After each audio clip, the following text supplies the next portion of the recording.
toda la glándula se llama bocio difuso.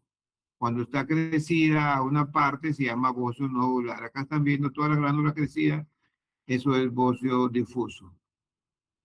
El bocio nodular, pues, un solo nódulo, eso se llama bocio uninodular, y si es varios nódulos, bocio multinodular. El tamaño no indica función, o sea, el hecho que la glándula esté grande no significa que funciona más, que tiene hipertiroidismo, no. Tamaño es diferente de función, ¿no? Yo puedo tener un auto más pequeño que otra persona que tiene un auto más grande, pero a lo mejor mi auto es más veloz. Tamaño no indica función. Entonces tengan en cuenta ese concepto. Bocio es solamente diagnóstico de tamaño, no es diagnóstico de función. Pero si yo digo bocio hiperfuncionante, ahí sí estoy diciendo glándula grande que funciona mucho. Sinónimo hipertiroidismo. Entonces tengan en cuenta esto. Hay glándulas grandes que funcionan poco, o sea, hay glándulas grandes, hay bocio que tienen bocio difuso, o sea, que han crecido toda la glándula y tienen baja función, hipofuncionante, sinónimo hipotiroidismo. Aquí tienen una glándula, un nódulo, no, acá tienen un bocio difuso. El bocio difuso, cuando se acompaña de aumento de la producción de hormonas tiroideas, eso se denomina bocio difuso hiperfuncionante, sinónimo hipertiroidismo, ¿no? Y la mayor parte de esos casos son enfermedades de Graves base, un problema autoinmune. Este nódulo también puede generar hiperfunción, o sea, yo puedo tener un nódulo hiperfuncionante que me genere el hipertiroidismo. Esto se dice bocio nodular hiperfuncionante, sinónimo hipertiroidismo, pero por un nódulo. Acá tienen ustedes el eje tiroideo, la hormona que gobierna la tiroides es la TSH, y las hormonas que produce la tiroides son la T3, T4 y T3 reversa, que a veces no se menciona porque no tiene acción biológica. Y esta es la que produce las hormonas tiroideas. Reciben yoduro, lo transforma a hormonas T1, T2, T3, T4, y cuando la necesitan, la TSH estimula la glándula para que la libere. Ahí tienen el eje, este funciona por retroalimentación, la mayor parte negativa. Sube la hormona tiroidea T3 libre, T4 libre, bloquea a la hipófisis y al hipotálamo y bajan los niveles de T3 libre, T4 libre que estaban subidos. Al revés, ¿no? Bajan los niveles, suben los niveles de T4, de TSH y TRH. Hace muchos años se realizó un estudio grande, un estudio gigante de tiroides. Este estudio evaluó 25,000 personas, un poco más, para evaluar su función tiroidea. Se realizó en Estados Unidos y encontró que el 2.2 de esos 25,000 personas, 2.2 tenían hipertiroidismo, ¿no? Que viene a ser más o menos 258 por 2, más o menos 500, 258, casi 600 tenían hipertiroidismo. Pero de esos 600, solamente 60 tenían un hipertiroidismo florido, un hipertiroidismo clínico, o sea, ya lo podíamos detectar. En cambio, el resto, más de 540, tenían un hipertiroidismo subclínico, es decir, solo nos dimos cuenta porque le hicimos los análisis. Si no le hubiéramos hecho los análisis, no nos hubiéramos dado cuenta. ¿Qué indica esto? Que la mayor parte de los hipertiroidismos son subclínicos. Lo vamos a descubrir muchas veces al realizar los análisis tiroideos. Entonces, en el hipertiroidismo, la mayor el mayor número de casos es subclínico. Doctor, una pregunta. Dime, Buenas tardes. ¿Los pacientes con hipertiroidismo subclínico en algún momento llegan a manifestar síntomas o se quedan siempre en esa forma? algunos evolucionan a forma clínica, otros no. En cuanto a la epidemiología, todas las enfermedades tiroideas son más frecuentes en mujeres y en ancianos. La prevalencia va de un 2% en mujeres y un 0,2% en hombres, o sea, 10 veces más en mujeres que en hombres. Un 15% se presenta antes de los 60 años, o sea, la mayor parte es en personas mayores. El hipertiroidismo es un trastorno que se caracteriza por una glándula que funciona en exceso, que produce muchas hormonas, ¿no? Más allá de lo que debería producir. Que ya no se regulan por la retroalimentación, ya se salieron del manejo a través de la retroalimentación. La, el mayor número de casos es la enfermedad de Graves-Basedow, pero también hay nódulos únicos o múltiples que pueden producir un hipertiroidismo. A veces hay un nódulo único y a veces algunos casos de hipotiroidismo se convierten a hipertiroidismo. Y hay también la tirotoxicosis facticia, es decir, pacientes que toman en exceso hormona tiroidea por algún motivo, a veces psiquiátrico, y se generan el hipertiroidismo. Entonces, de lejos, la primera causa es la enfermedad de Graves-Basedow, es una enfermedad autoinmune, autoanticuerpos, es decir, autoanticuerpos significa anticuerpos propios nuestros, atacan el receptor de TSH, entran al receptor de TSH y lo estimulan crónicamente, sin parar. Tiene todo el día estimulando al receptor y produce el cuadro de hipertiroidismo.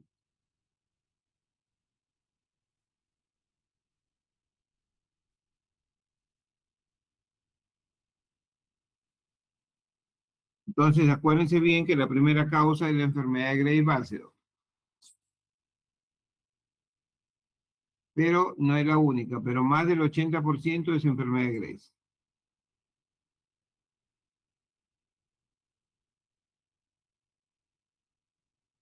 En la enfermedad de Graves vamos a encontrar bocio difuso, toda la glándula está crecida, manifestaciones de hipertiroidismo, vamos a observar alteraciones a nivel ocular, eso se llama oftalmopatía endocrina, y también podemos encontrar una dermatopatía infiltrativa, eso se llama mixedema pretibial.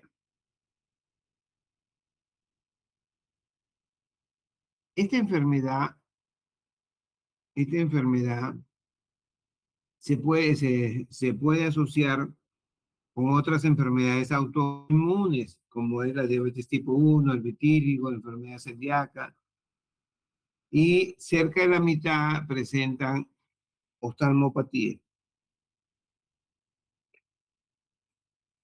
En cuanto a la oftalmopatía de Graves, es por lo general bilateral, la frecuencia va de 20 a 30% la van a presentar, y se puede presentar antes de que las manifestaciones clínicas aparezcan. Es decir, yo comienzo a presentar, por ejemplo, exoftalmos y todavía mi función tiroidea es normal, todavía no tengo hipertiroidismo. Eso es antes, puede ser durante, o sea, yo comencé ahorita a presentar manifestaciones de hipertiroidismo y también tengo alteraciones a nivel de ojos, y post, ya terminé mi hipertiroidismo, ya me dieron mi yodo radioactivo, y presento manifestaciones oftálmicas. Entonces, tengan en cuenta eso, no siempre vienen juntos las manifestaciones de hipertiroidismo y las manifestaciones oftálmicas. ¿Pueden uno anteceder a otro? Sí. Y en cuanto a las manifestaciones oftálmicas, acá estamos viendo la retracción palpebral. Este ojo tiene retraído el párpado, igual acá, igual acá. Acá sí hay esoftalmos. El ojo está protruido, ya sale más de tu nivel normal.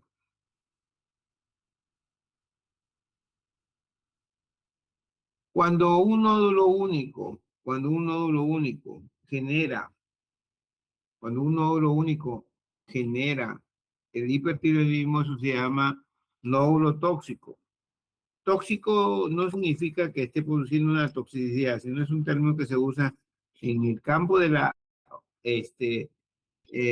tiroides, en el campo de la tiroidología. Se usa a veces la palabra tóxico para denotar hiperfunción. También una persona que tiene un nódulo, que al hacerle gammagrafía ese nódulo pinta, pero acá parece que no hubiera glándula, lóbulo izquierdo, pero sí hay. Lo que pasa es que este lóbulo se come todo el yodo y es el único que pinta, pero sí hay lóbulo izquierdo, sí, y esto hace el diagnóstico de un hipertiroidismo por nódulo tóxico. Hay una enfermedad que se llama tiroiditis subaguda. En cuanto a las tiroiditis, hay aguda, subaguda y crónica. La tiroiditis subaguda se caracteriza por dolor. El paciente viene por dolor en el cuello, a veces se confunde, va al internista, va al otorrino y no se detecta la hiperfunción por una tiroiditis y demora en el diagnóstico, ¿no? Pero la tiroiditis subaguda se caracteriza por dolor, va a decir dolor, me duele acá, y cuando uno lo va a tocar, palpar la glándula, no deja o se retira porque le duele. Es la única enfermedad tiroidea que cursa con dolor. Y muchos de estos casos, después que se inició la tiroiditis subaguda, se vuelven, pueden persistir esa tiroiditis por buen tiempo y de ahí pasan a hipotiroidismo. Pero en su primer momento dan cuadros de hipertiroidismo. ¿Por qué dan hipertiroidismo? Porque la glándula rompe sus folículos y todo su contenido pasa al torrente sanguíneo. Y al inundar el torrente sanguíneo de hormonas producen hipertiroidismo transitorio.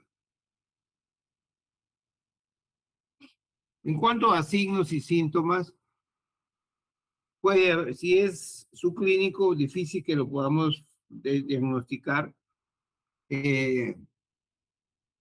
Puede haber ya cuando es clínico sintomatología leve o sintomatología marcada.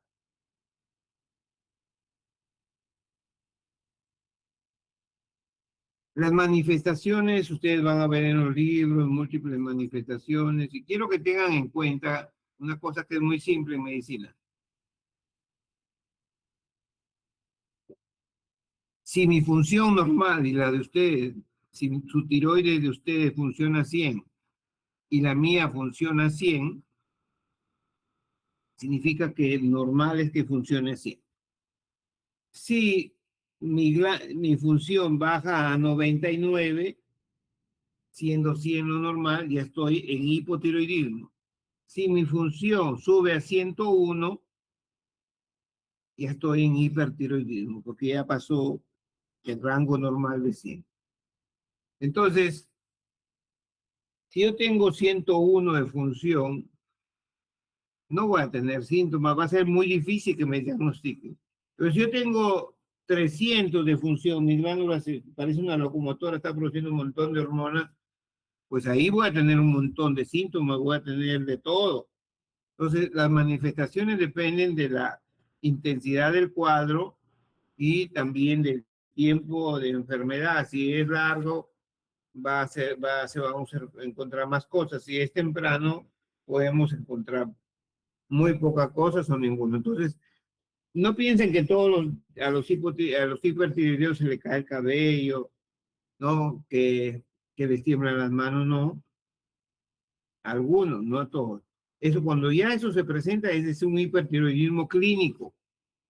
Pero cuando es dudoso, no encontramos, no podemos decir que existe el hipertiroidismo. Entonces, no piensen que todos tienen las mismas manifestaciones de baja de peso, de temblor, de palpitaciones. No todos tienen eso.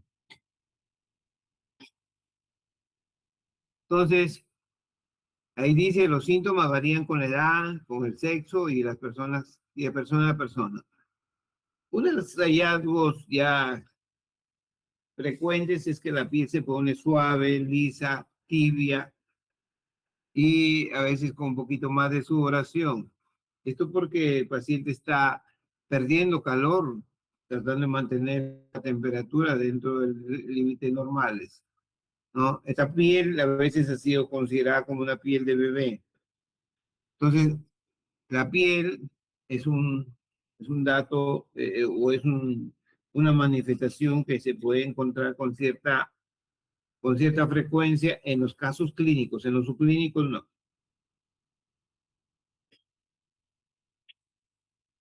El levantamiento de las uñas la inclusión de las uñas por debajo de esa demarcación que existe entre la uña y en la porción proximal y distal, eso denota que hay una enfermedad de hiperfunción. ¿No? Ustedes están viendo que las uñas están metidas. Normalmente las uñas deben ser parejitas así, pero acá están metidas. Y eso denota o sugiere que podamos estar ante un hipertiroidismo. En estos pacientes, cuando ya tienen el cuadro clínico, los párpados se retraen y los ojos se ponen saltones y la mirada fija y brillante, ¿no? Entonces, los ojos a veces nos ayudan a hacer el diagnóstico, pero no todos tienen manifestaciones oculares. Algunos no tienen ninguna manifestación ocular. Y a nivel de ojo, lo que primero vamos a denotar es la retracción de los párpados. Parece que el ojo estuviera salido. Y esto no significa que está salido, significa que tiene una oftalmopatía, una retracción de los párpados y necesita ser evaluada. Entonces, las manifestaciones oculares sí se pueden ver en los casos clínicos. El nerviosismo, la ansiedad, irritabilidad, insomnio, ¿no? Se pueden encontrar, depende mucho del paciente, depende mucho de su familia, pero sí, a veces hay manifestaciones muy marcadas que tenemos que considerarlas.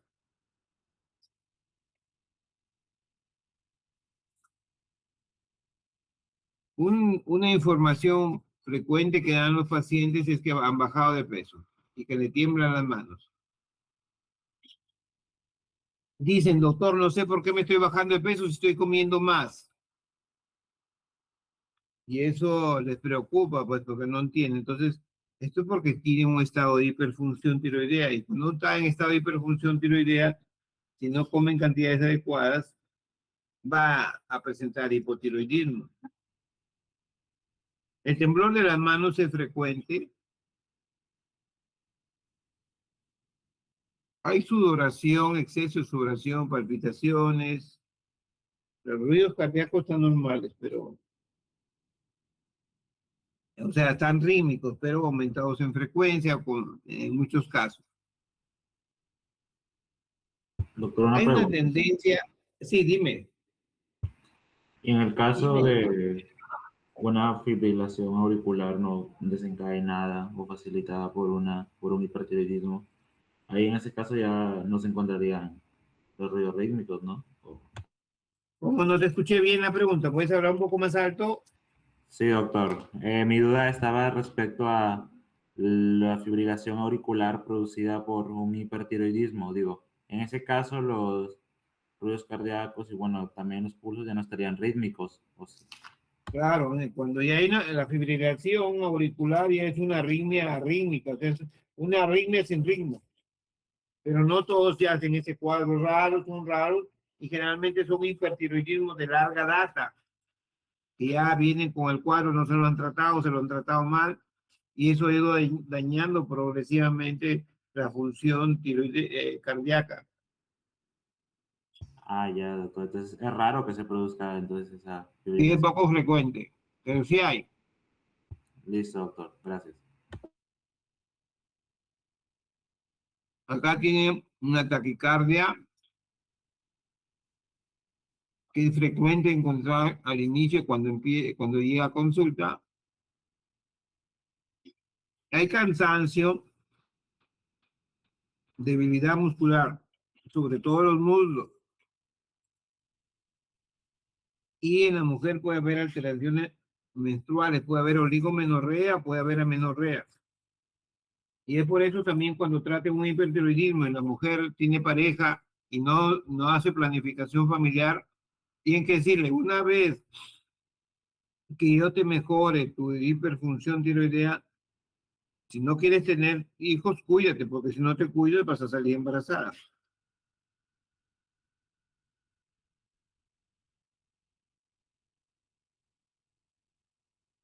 Las manifestaciones son más floridas en gente joven. Al pasar los años, las manifestaciones se vuelven no tan floridas y se vuelven infrecuentes y a veces uno se confunde, ¿no? A veces pacientes son deprimidos, se les nota decaídos y lo que más llama la atención en ellos es que tienen taquicardia y a veces se confunde y dicen tendrá algún problema digestivo, algún cáncer. A esto se le ha denominado hipertiroidismo apático.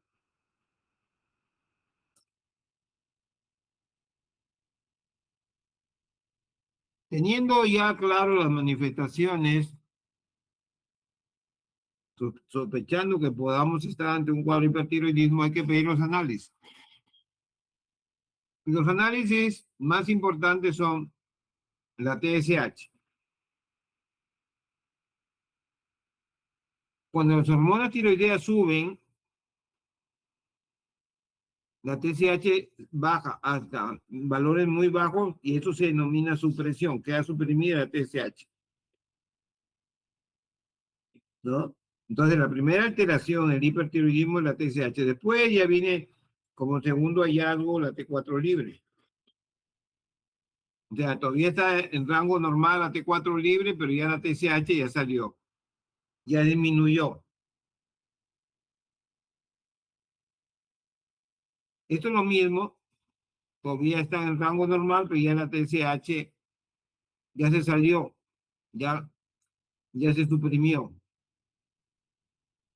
Acá está normal la T4, pero la TSH ya salió del rango normal.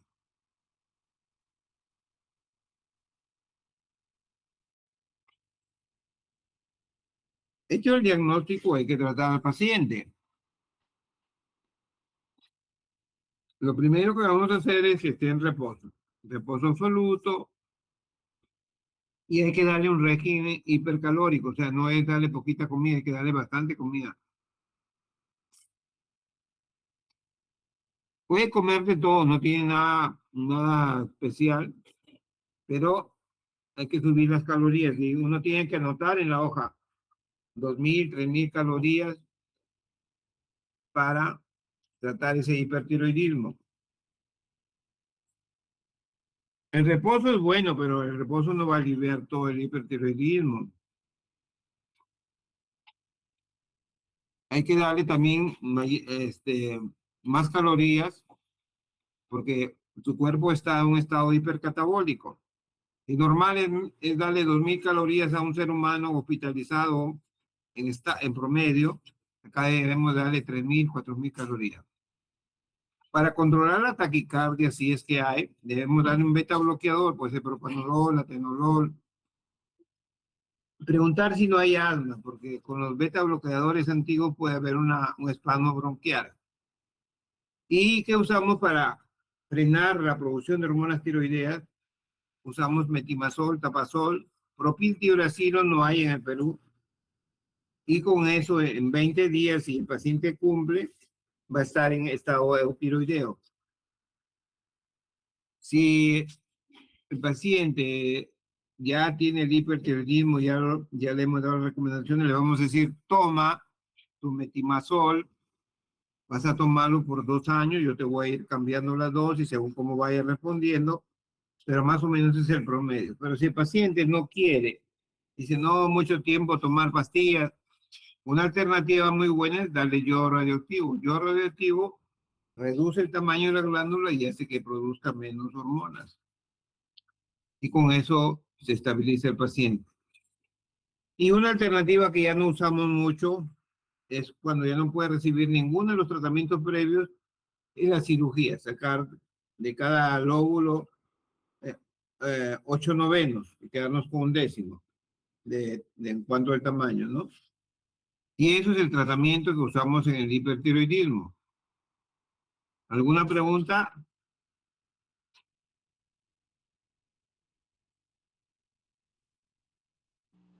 Ay, doctor, ¿por qué específicamente 8/9? ¿Cómo? En caso de una en caso de una cirugía para corregir para corregir hipertiroidismo, ¿por qué 8/9? ¿Por qué mencionó lo de 8/9? Primero que la cirugía casi no se usa.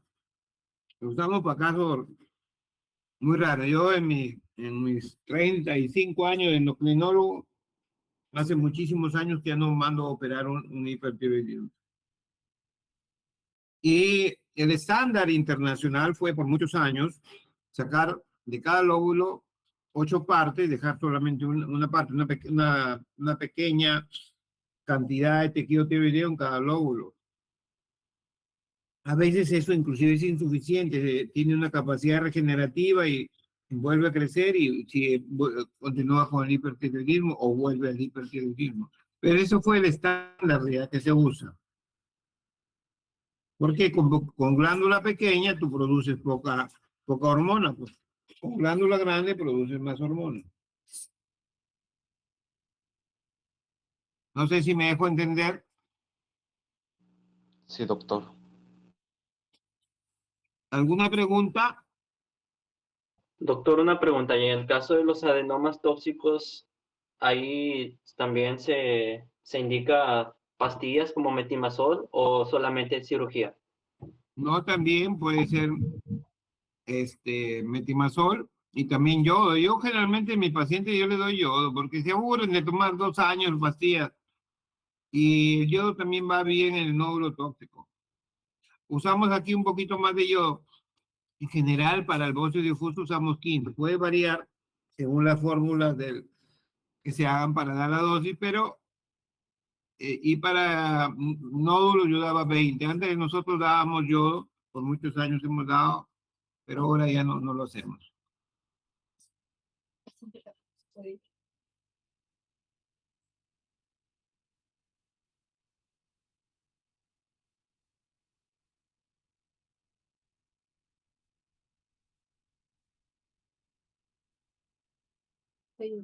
¿Alguna pregunta?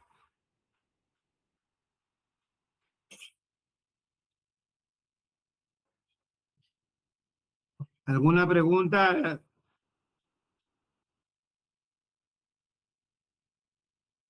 Doctor, ¿por qué se presentan en el caso del hipertiroidismo manifestaciones o bueno, alteraciones en la menstruación, en la fertilidad, todo eso?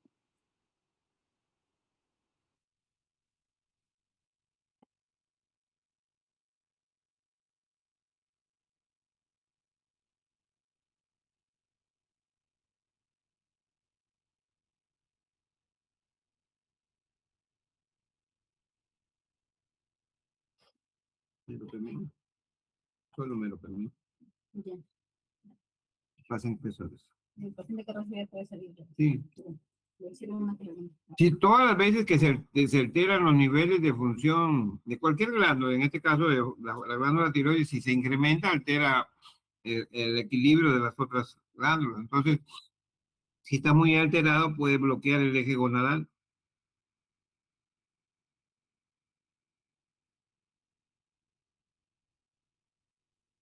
Pueden tener amenorrea, sobre todo en los hipertiroidismos de larga data, ¿no? Hay muchos pacientes que empiezan el tratamiento, lo suspenden, se sienten mejor, ya no van al médico.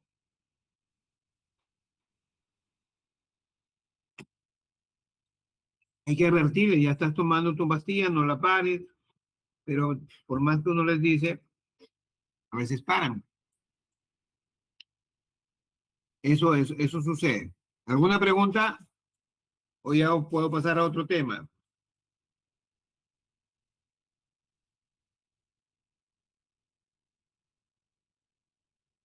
Entonces, tengan presente que muchos hipertiroidismos se les va a pasar porque la mayoría son subclínicos. Ustedes piden el análisis, sale alto y decir, no tengo nada, me siento bien o tengo pocas manifestaciones.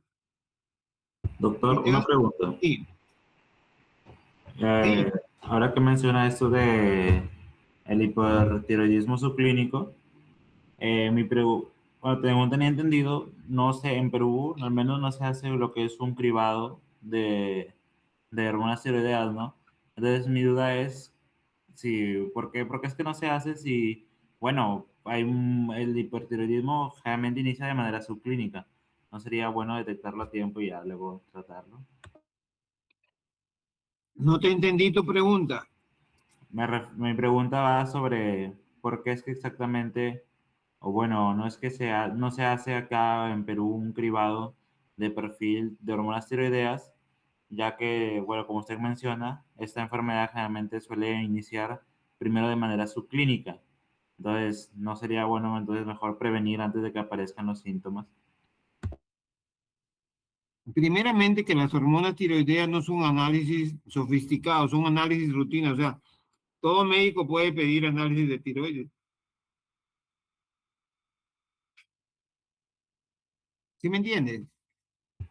Sí, O sea, cuando tú ejerces la medicina, si tú viene un paciente, si te viene por gripe, si quieres le pides, pero no, lógicamente que la mayoría no podemos porque no podemos recargar los gastos de un paciente, ¿no?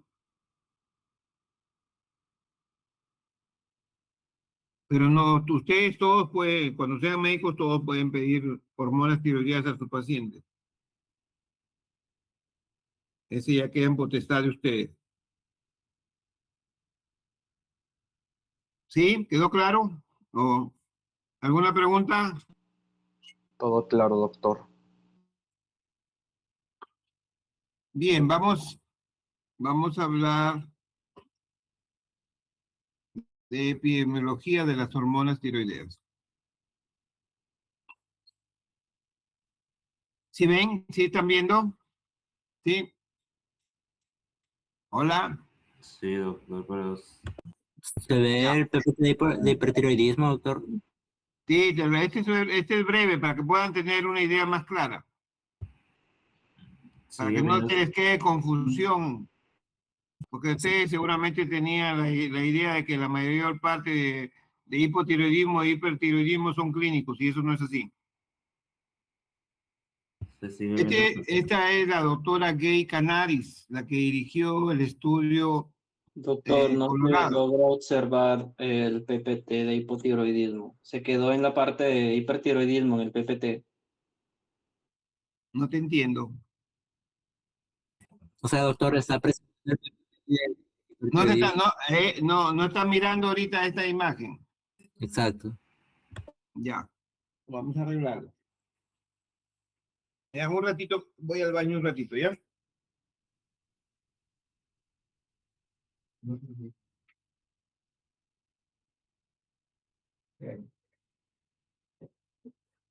Señora, tanto está programado si usted para el día lunes. ¿El día lunes? Sí, el día lunes no puede más. Este mes que no lo puedo que ver. visitarse, 8 o 9. Ese es epidemiología más estudiamos.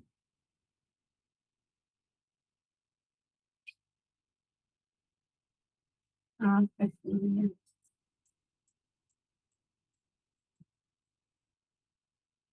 Qué raro. Ya, sí. Porque la epidemiología me dice. Ahí está. No, ¿cuál es? ¿Le dijo que le ayuda? Sí, no, epidemiología. Cierra, cierra. Esta no es. Cierra. Bueno, ahí está. Ujú. Después, también le pasa el rato. La hipo no, porque me queda hipo. Esa no, ¿no? Esta sí deja, ¿no? O esta.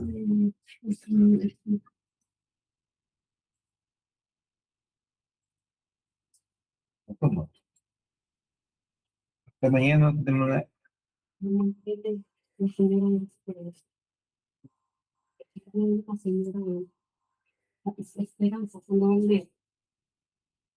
¿Otra vez va a venir la que está internada? Sí.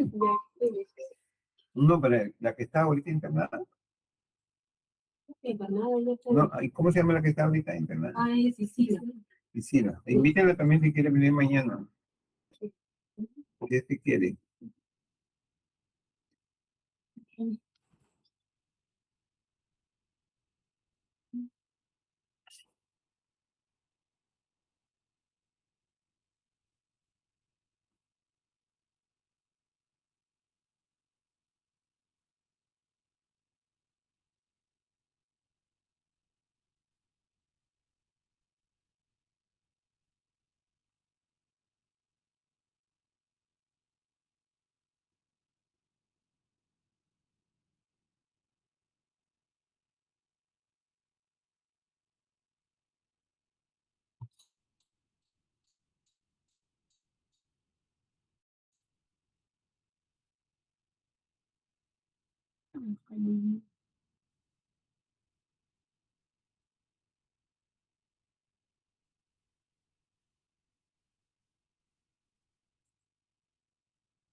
Pues,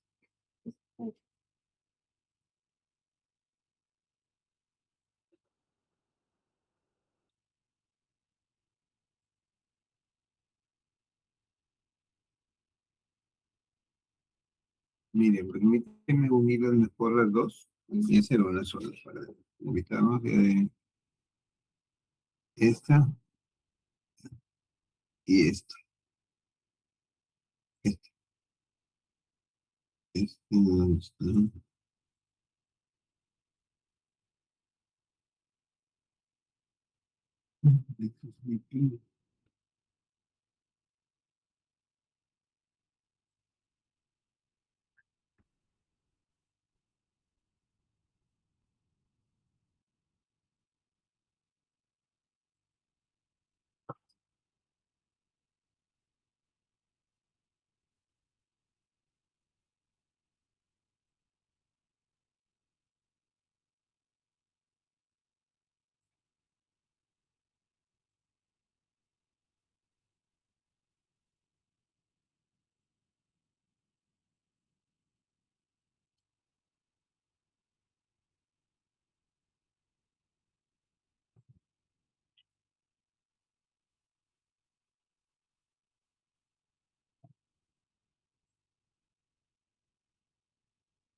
Entonces conectas ya nomás sigue todo el Sigue todo eso.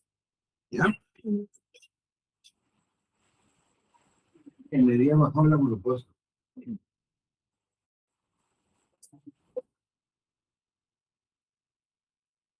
¿Cuándo viene Carlos?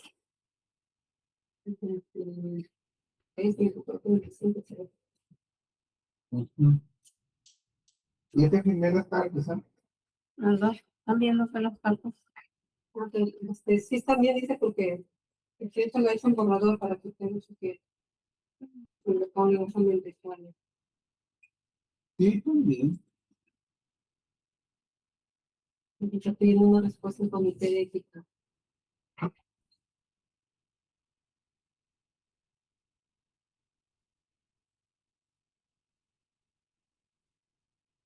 Tienen una conducta diferente. El comité, ¿tienes una pizarra en negro? El comité de ética con el INS. El INS dice, ¿por qué no lo estoy ayudando? El comité de ética que hay que pedir permiso, tanta cosa.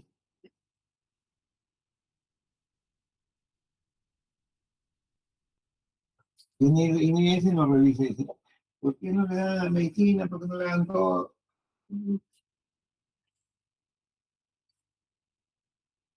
Entonces, ¿por qué te pasa lo- También tenemos una visita, viene la señora Venturada. Ya le vas a dispensar medicina. Sí, pero que ya no te dijo ya el monitor es con la infección. Los resultados. Eutiroideos, 88.3, o sea, de 100 personas, 88 tienen función normal, 12% tienen función alterada, o hiper o hipo, la mayoría son hipo, 10%, casi, o 9.4% salió en este estudio, tenían hipotiroidismo, y también la mayoría era subclínico, el mayor número de casos de hipotiroidismo, mire, hipotiroidismo subclínico, 9%, hipotiroidismo clínico, 0.4%. En hipertiroidismo es lo que ya hemos comentado. Hipertiroidismo clínico, 0.1%. Hipertiroidismo subclínico, 2.1%. Entonces, la mayor parte de enfermedades tiroideas son subclínicas y este es un estudio que nos ayudó a entender muchas cosas. Siguiente. Otra. ¿Avanzamos? Hola. Hola. ¿No está pasando, doctor? Ya estoy pasando ya. Los dispositivos. ¿No se observa? Ahí está, ahí, ya. Pasa a la siguiente. ¿No se observa qué? Esa es la siguiente. Pasa a la siguiente. Otra más. Cambia la imagen. Mm, La que sigue, hijo. no se ve, doctor, que estoy cambiando, porque estoy cambiando. No se ve una tabla No puedes con cambiar. rojo, Ya, verde, rosa, naranja y rosa de nuevo. ya, ¿He ahí cambiado? está, ya. ¿Sí? Ya. Y lo que les había dicho, ¿no? La mayor parte de casos son subclínicos. Y acá lo tienen ustedes en cuanto al hipotiroidismo. Es mayor en mujeres, ¿no? Naranjas, que en hombres. En todas las décadas, de los 18 hasta más de 70 años. Y va creciendo la frecuencia de hipotiroidismo a medida que avanzamos en edad. En las edades tempranas son pocos los casos y en las edades mayores son mayor número de casos. Siguiente.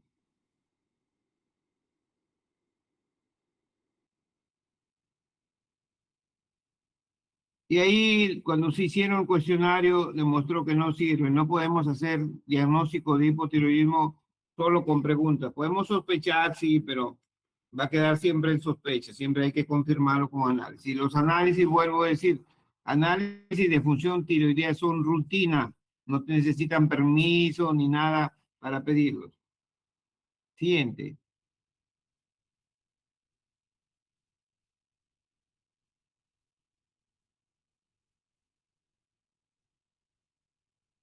Sigue, no, no veo, no cambia, ahí ya.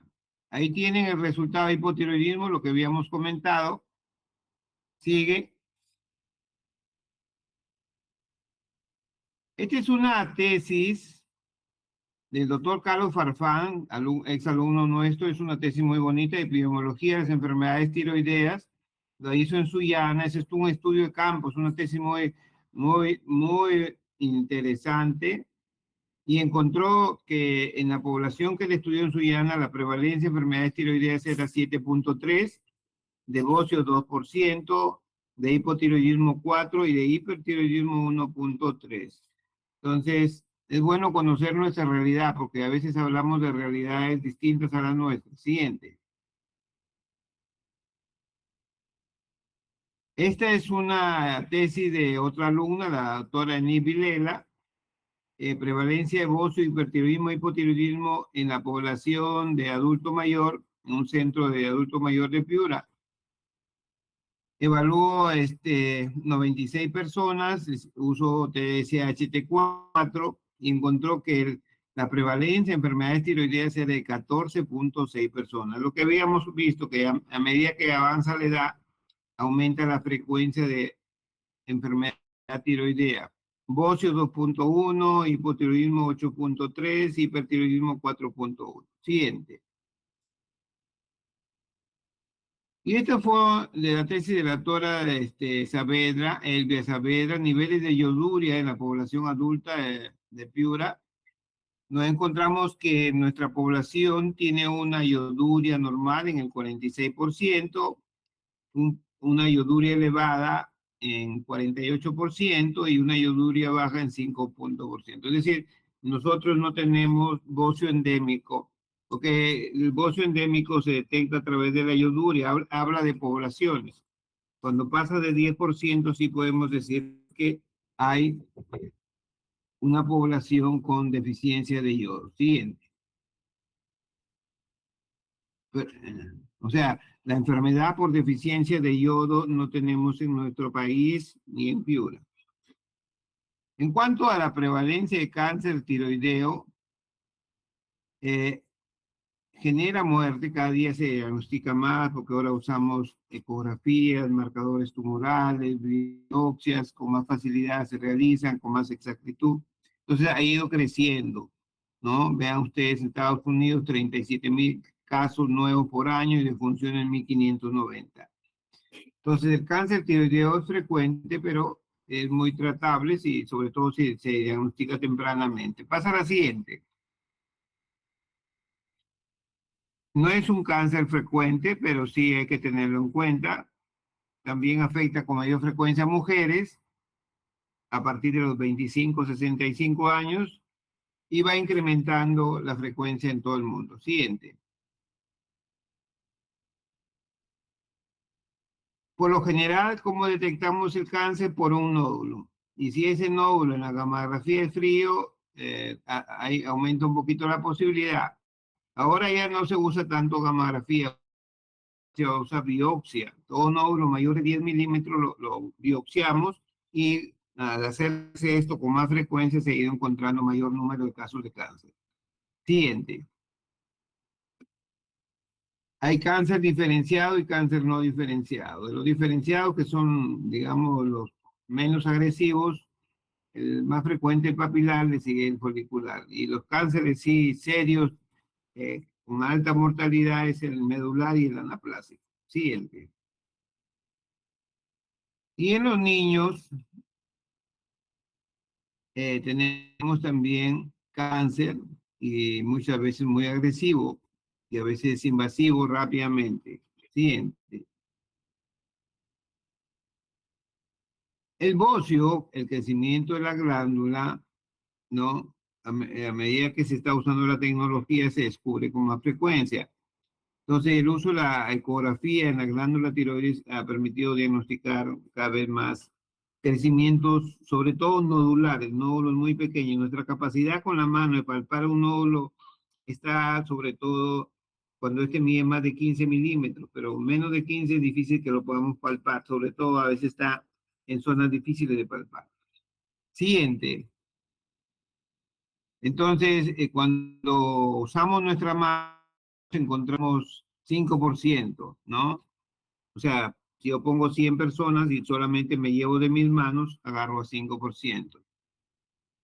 Y eso varía en las poblaciones, pero no es alto el diagnóstico de, de nódulos solo con la mano. Siguiente. Y hay diferentes estudios, pero en ninguno se llegó a niveles altos. Siguiente. Cuando usamos la ecografía ya encontramos más de 10 milímetros, 20 a 30%. O sea, de cada 100 encontramos 20 a 30 usando la ecografía que tienen nódulos de más de 10 milímetros. Y si usamos la ecografía en 100, podemos encontrar hasta el 50% con nódulos de menos de 10 milímetros. Entonces la ecografía ha incrementado la prevalencia de nódulos porque permite detectar nódulos muy pequeños. Y si usamos las autopsias, vamos a encontrar que el 50% tienen nódulos en el momento de morir. Siguiente.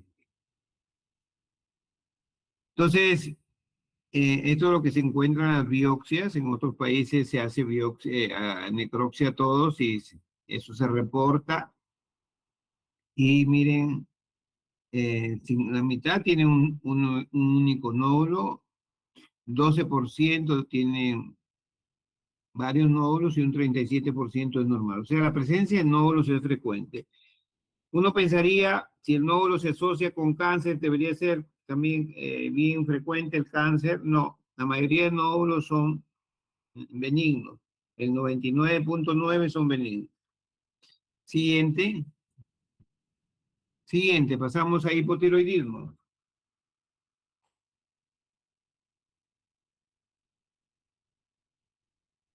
Seguimos.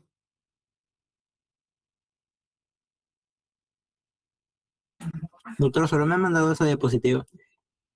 ¿Ah? Solo me ha mandado esa diapositiva, digo.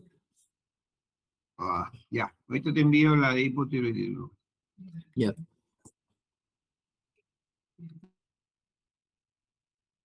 Sequención, miren. Sí, es que está.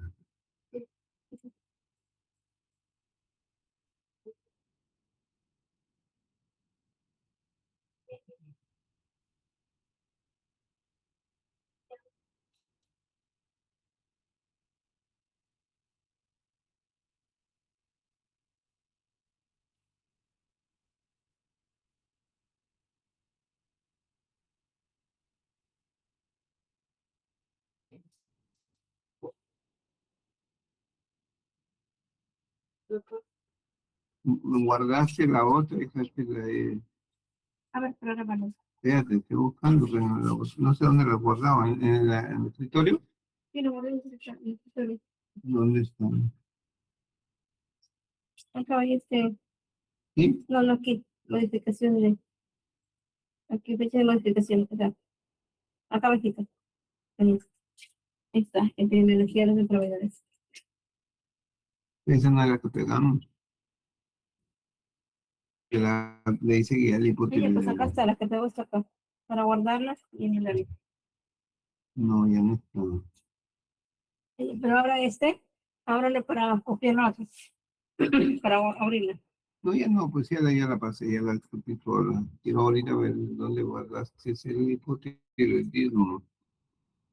Por eso, abra que está ese, para, ya, en archivo, abrir, y son todos. Este. Ah, no, este es. Ese Esto creo que lo que guardaste. es lo que pego. Sí, eso me copié.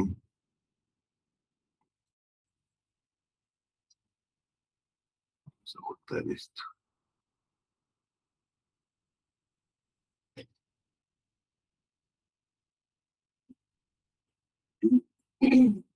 Esto. Escritorio, ¿eh? ¿No? Sí, sí, sí. Muy construido. Diría se la. ¿Y ese lo envío? ¿Sí? Libre.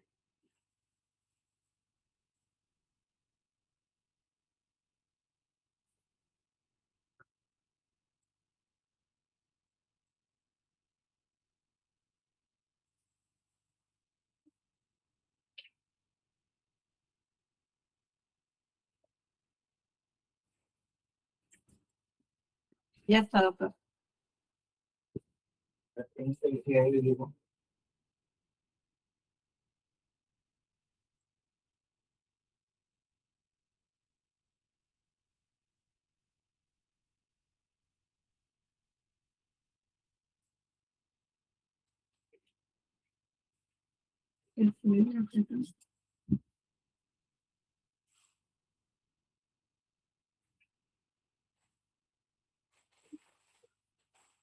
Ya está, doctor, ya que lo... ¿Ya están Ya, pasando? sí, ya está pasando. Hola, ¿ya están? ¿Listos? Ya, doctor. Hola. Sí, doctor, ya estamos. Sí, doctor. Pasa, avanza. Vamos a hablar de hipotiroidismo.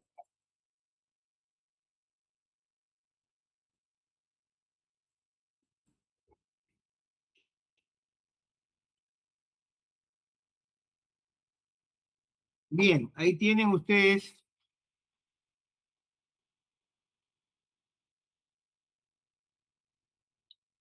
Avanza.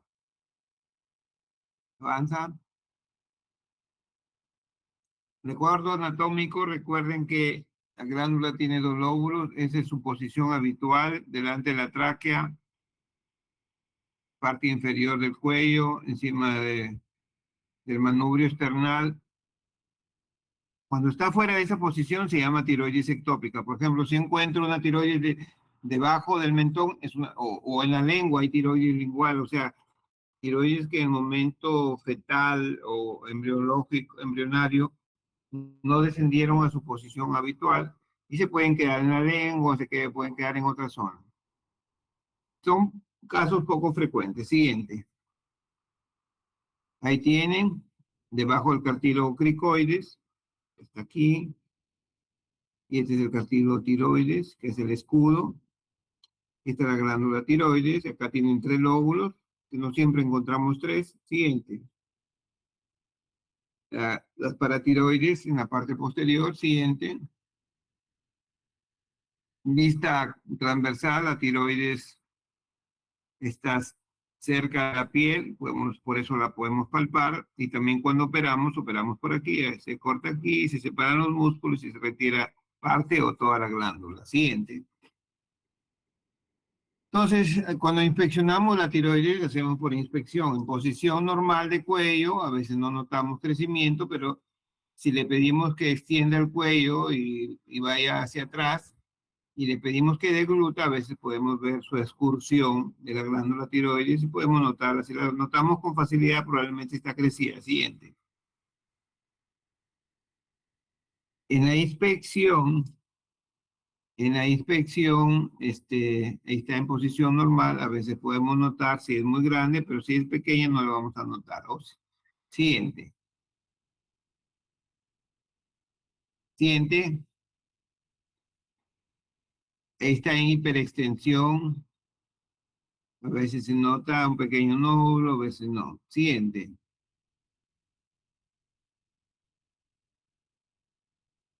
Otra más.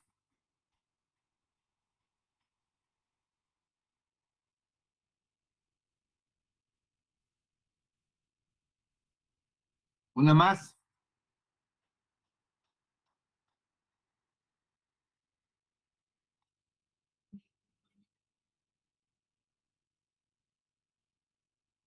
¿Sí me escuchan? Sí, doctor. Ahí tienen ya en posición normal una glándula crecida. Los 2 lóbulos es un bocio difuso. Acá no notamos mayor cosa. No, miren, ahí está crecida y es en posición normal. Sigue la otra. Entonces, la inspección nos puede permitir detectar un bocio, pero hay que fijarnos en el cuello. Aquí vemos ya un bocio nodular, un lóbulo, el lóbulo derecho está crecido y es grande. Acá vemos un crecimiento difuso. Acá también vemos un crecimiento difuso ya marcado, ¿no? Que se distingue inclusive de lejos. Siguiente.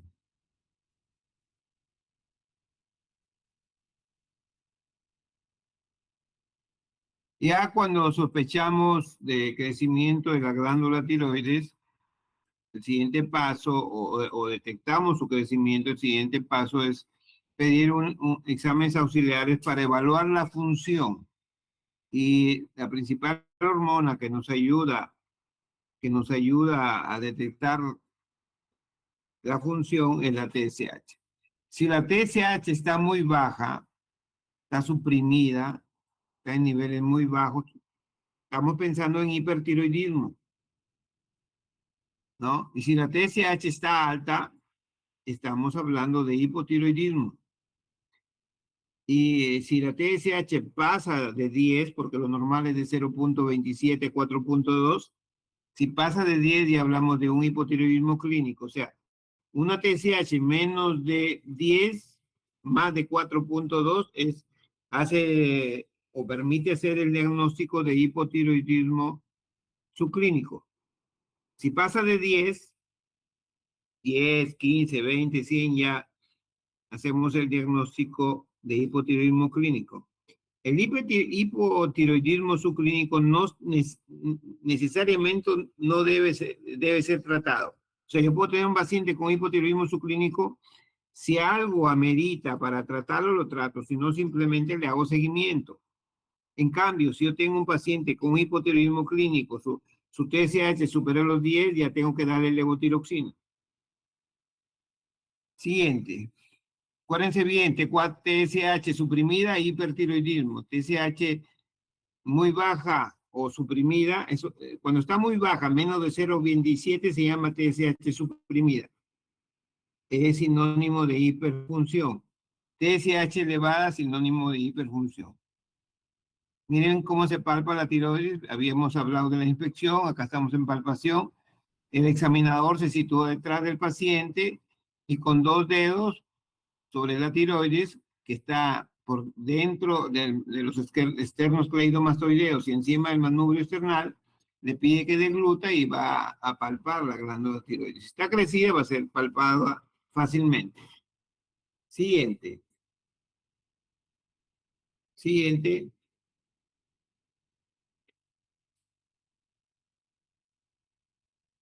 Ese ya es una glándula grande. Siguiente. Entonces ahí, esa es la palpación anterior.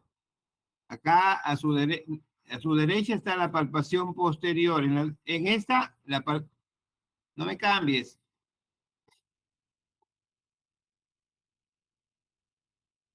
En la foto izquierda, bueno, izquierda para mí, está haciendo una palpación anterior, con 1 con 2 dedos. En la foto derecha, la imagen derecha para mí, está haciendo una palpación normal, situándose detrás de la paciente. Esa palpación es enérgica, no es una caricia al cuello de la paciente. Y a veces eso genera que el paciente sienta tos, sienta incomodidad, pero esa es la forma correcta de palpar la tiroides. Siguiente. Ahí son palpaciones detrás, situándose detrás de la paciente. Siguiente.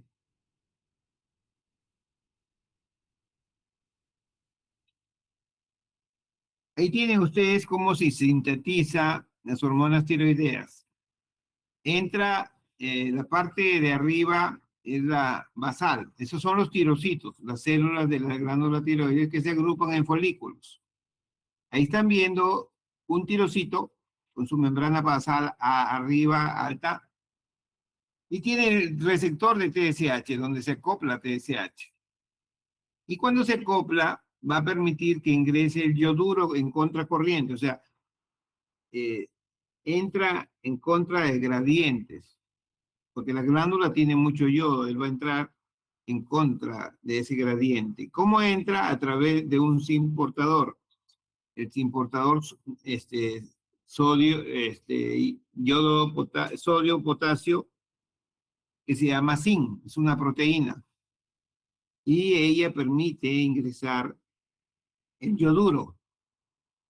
El yoduro va a ir desplazándose por el citoplasma del tirocito hasta llegar a su borde apical. Y ahí va a ingresar a lo que se llama el coloide, que es como una gelatina. Y ahí se va a acoplar con la tiroglobulina. ¿De dónde sale la tiroglobulina? La tiroglobulina sale de del mismo tirocito. El tirocito sintetiza tiroglobulina y lo lleva hasta el coloide, la lleva hasta el coloide. Y ahí, en el coloide, una vez que se oxida el yoduro, y eso lo hace en el coloide, entonces ahí se acopla, se sube la tiroglobulina y se van subiendo moléculas de yodo y van formando la diyodotirosina y luego la triyodotironina, luego la tetrayodotironina. Siguiente. Ya formada la glándula, se almacena ahí en el coloide.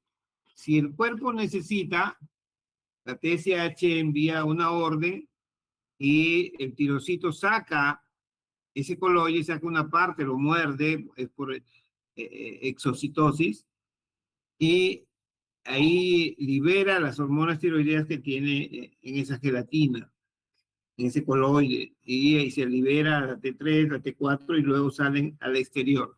Cuando salen al exterior, una parte pequeña va a quedar en forma libre, que va a ser la activa, y otra parte va a unirse a transportadores. El principal transportador es la TBG, la globulina ligadora de la tiroxina, TBG. Son siglas inglesas. Siguiente. Y ahí tienen todo el eje, TRH en el hipotálamo, TSH en hipófisis, y las hormonas que sintetiza la tiroides, T4 principalmente, T3 menos. La mayor parte del T3 se forma por en zonas periféricas, donde pierden una molécula de yodo y se convierten en T3. En sí, la hormona activa es la T3. Siguiente. Ahí tienen la retroalimentación, ¿no? Y la T3 es la principal hormona para esta retroalimentación, sobre todo su fracción libre. Siguiente. Y ahí tienen nuevamente el yoduro, entra a la glándula, a los tirocitos, y se transforma en hormonas tiroideas. Y luego, cuando ya está formada como hormona tiroidea, sale el torrente sanguíneo cuando se necesita, por orden de la TSH. Siguiente. Si tiene la retroalimentación negativa. Siguiente. Y ahí sí, acuérdense bien, el hipotiroidismo es como el hiper, la mayor parte son subclínicos, o sea, muchos se nos van a pasar, los vamos a diagnosticar a través de los análisis. Los análisis principales son TSH y T4 libre. Siguiente. Entonces, vamos a ver más casos de hipotiroidismo subclínicos cuando pidamos hormonas que hipotiroidismo clínico. Siguiente. Siguiente. Siguiente. Están viendo cómo va creciendo el hipotiroidismo a través de aumentar la edad de los evaluados y es más frecuente en mujeres que en hombres. Siguiente. Y nuevamente para decirles que los cuestionarios no permiten hacer un diagnóstico exacto de hipotiroidismo. Eso se hace con análisis. Siguiente. Siguiente. Entonces, mayor de 100 pacientes, 9 son subclínicos y menos de uno es subclínico. Siguiente. Igual pasa con el hipertiroidismo. Siguiente. Cuando el hipotiroidismo es marcado, es muy marcado, ya vamos a encontrar una plétora de síntomas y signos, pero no todos llegan a eso.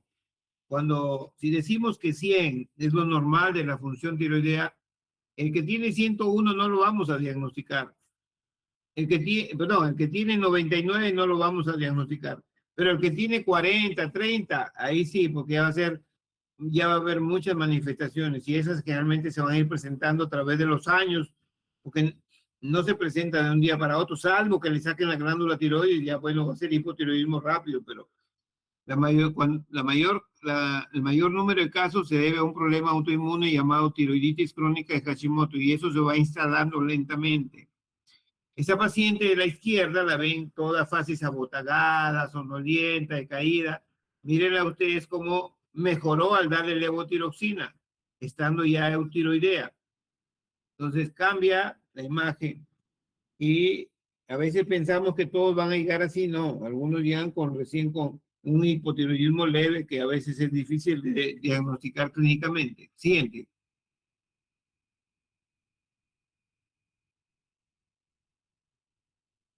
Siguiente. Siguiente. Siguiente. Entonces, el hipotiroidismo es primario cuando el daño está en la tiroides. Por ejemplo, anticuerpos que dañan la tiroides. Eso se llama tiroiditis crónica de Hashimoto. Eso genera un hipotiroidismo, daña la tiroides. Cuando el daño se genera a nivel de hipófisis, por ejemplo, alguien que le operan un adenoma hipofisiario y queda con deficiencia de TSH, va a ser un hipotiroidismo secundario.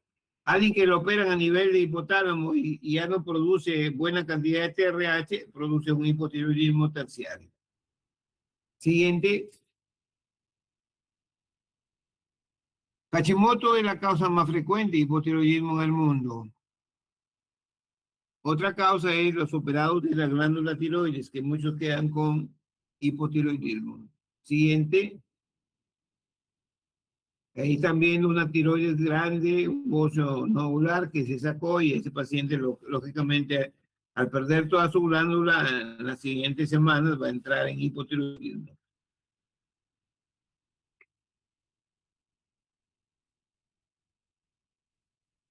Siguiente. Esta es una imagen frecuente en Hashimoto. Viene el paciente, dice, he notado al verme en el espejo que mi cuello está un poco ancho, y uno cuando lo examina palpa un bocio difuso, son glándulas un poquito aumentadas de tamaño y un poquito duras, y ya con las pruebas de T4 libre, TSH para ver la función, y de anticuerpos antiperoxidasa, antitiroglobulina para ver si es un Hashimoto, suelen confirmar la presunción diagnóstica. Siguiente. Ahí tienen ustedes, también a veces hay hipotiroidismo por aporte deficiente o insuficiente de yodo. Eso se llama enfermedad por deficiencia de yodo. Ya en nuestro país eso es poco frecuente. Siguiente.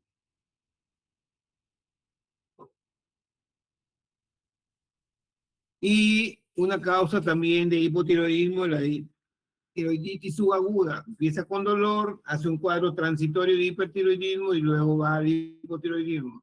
A veces es un hipotiroidismo transitorio, pero en algunos casos queda como un hipotiroidismo permanente. Siguiente. Entonces, estos son síntomas y signos que van a depender de cuánto tiempo tiene el paciente con el hipotiroidismo, la severidad de la deficiencia de hormona tiroidea, o sea, que le falta poquito, tiene pocos síntomas, que le falta un montón, tiene un montón de síntomas. Entonces ahí tienen cansancio, piel seca y áspera, pero no piensen que todos tienen lo mismo. ¿Eh? Si hacemos un diagnóstico temprano, los síntomas van a ser pocos. Tendencia al frío, tendencia al sueño, lentitud muscular, menor volumen sanguíneo, menor gasto cardíaco, cabello seco. Escuchen, la caída de cabello no tiene nada que ver con hipotiroidismo. A veces la gente dice, vengo porque se me está cayendo el cabello. Ya tienes que estar con un hipotiroidismo muy severo para que se te caiga el cabello. Y las uñas también a veces cambian en hipotiroidismo de larga duración. Voz ronca, cuando hay hipotiroidismo marcado, el paciente habla ronco, si sea mujer, ¿no? Tiene voz ronca y uno lo permite diagnosticar con mayor facilidad. Y en la mujer puede haber trastornos menstruales y aumento de peso, pero no crean que todas las personas con obesidad o sobrepeso tienen hipotiroidismo, eso no. No, entonces no le chequemos a la obesidad o al sobrepeso un hipotiroidismo. Siguiente. Entonces, los síntomas van de acuerdo a la severidad y el tiempo de instauración del hipotiroidismo. Siguiente. Y el principal análisis para detectar el hipotiroidismo es la TSH. Acuérdense bien, TSH es el principal análisis. Siguiente. Y miren, ya la TSH comenzó a elevarse y todavía la T4 libre no sale de su normalidad. Entonces, la TSH es el principal análisis que permite hacer detección del hipotiroidismo. Siguiente. Siguiente. Entonces, la TSH es la herramienta más útil para hacer el diagnóstico de hipotiroidismo. Eso no lo olviden. Siguiente.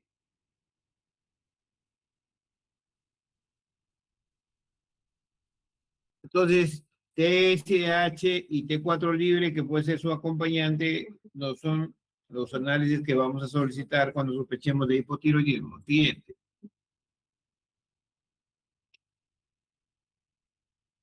Otros estudios que se usan en la glándula tiroides, por ejemplo, gammagrafía, ecografía, examen de laboratorio, por lo general no son necesarios. Siguiente.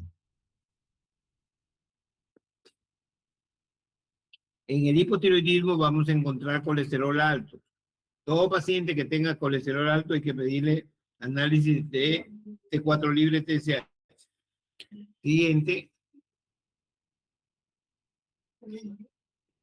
El mixedema es un hipotiroidismo muy severo, que ya es preámbulo de un coma mixematoso, que es la emergencia tiroidea. Y que ya un coma mixematoso tiene alto riesgo de fallecer. De cada 2 o cada 3, uno fallece. Pero para llegar a eso hay que ir pasando de diferentes estadios. Y un estadio donde ya es muy notorio el hipotiroidismo es el estado mixematoso. El paciente habla ronco, camina lento, tiene calambres musculares, la piel está seca, indurada.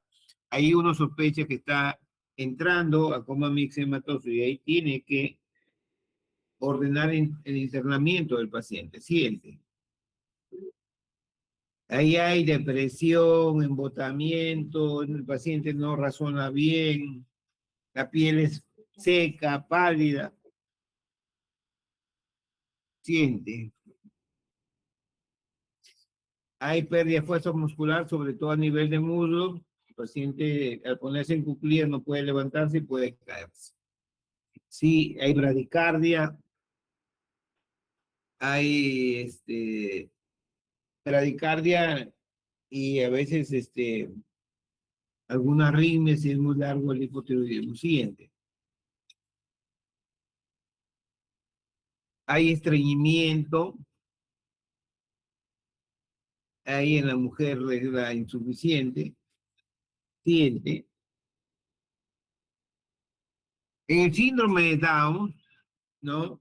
Hay una frecuencia mayor de hipotiroidismo, de disfunción tiroidea, de diabetes de baja estatura, de deficiencia de vitamina D, que en la población general.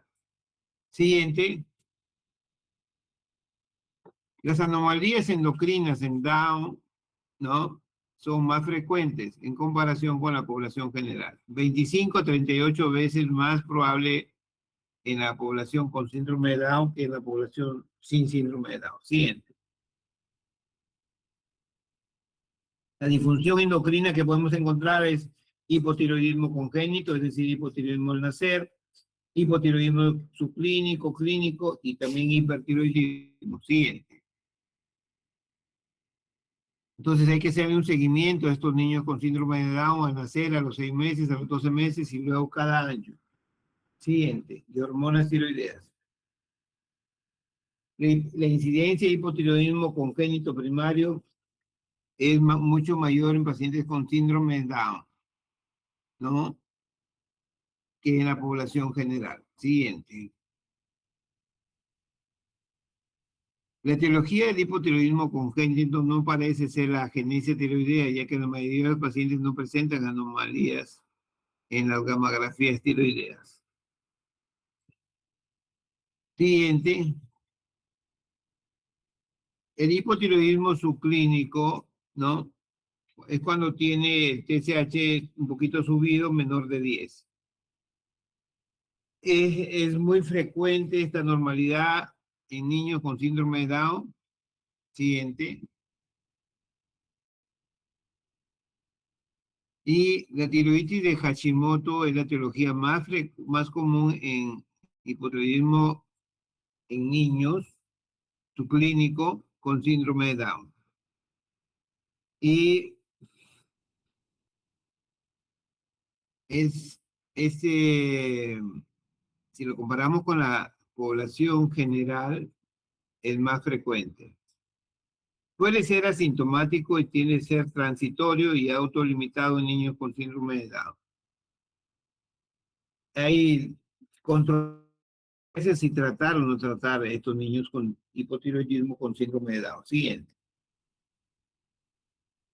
La tiroiditis Hashimoto es la causa más frecuente en hipotiroidismo adquirido en niños con síndrome de Down. Alrededor del 10% de los niños en edad escolar con síndrome de Down tienen hipotiroidismo clínico. La prevalencia aumenta con la edad y presencia de anticuerpos anti-TPO.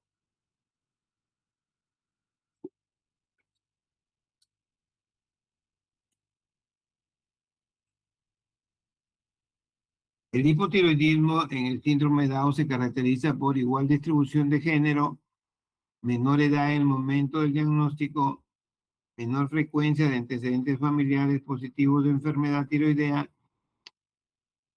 menores títulos de anticuerpos en el momento del diagnóstico y aumento de la asociación con otros problemas de endocrinos. Siguiente.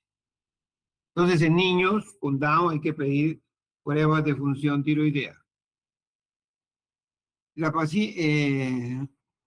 Una paciente con hipotiroidismo que no lo trate, una mujer con hipotiroidismo en edad fértil, va a ser difícil que pueda salir embarazada si no trata primero su hipotiroidismo. Siguiente. Y recuerden siempre que puede haber bocio o no en el hipotiroidismo, puede ser una glándula normal o pequeña, que a veces se asocia con otras endocrinologías. Diabetes es una asociación frecuente. Recuerden que la T3 es la hormona verdaderamente activa y tengan presente, siente,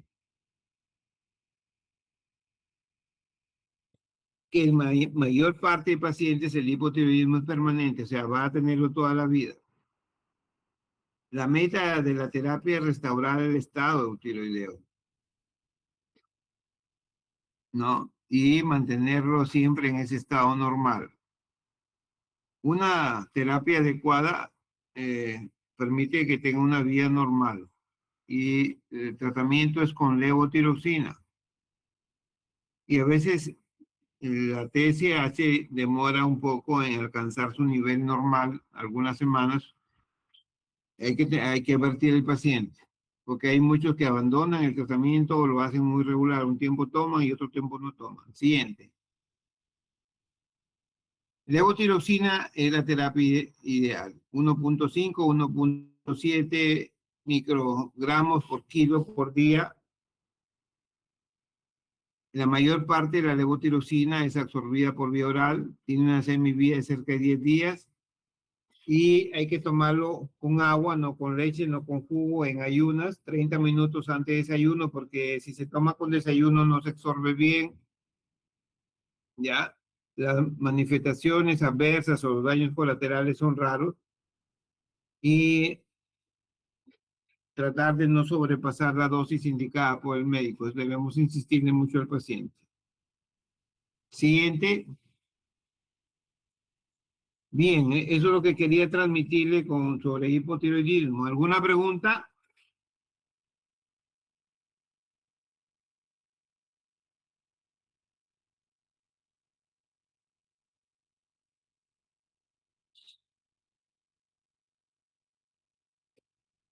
Muy bien, muchachos, cuídense. El día lunes creo que tenemos clases, ¿no? Bueno, la verdad, doctor, no estoy seguro por el tema de las elecciones, pero igualmente yo le comento, pues. Muy bien, para todos, suerte. Ya seguramente va a ser su primera elección a la hora de votar. Deseo que piensen bien antes de votar. No se vota con emociones, sino con la cabecita. Que pasen un feliz fin de semana. Cuídense mucho. Eso, doctor. Gracias, doctor, igualmente. Hasta luego, ¿Cómo? doctor. Muchas gracias. Y hasta luego. Hasta luego, doctor. Hasta luego, doctor.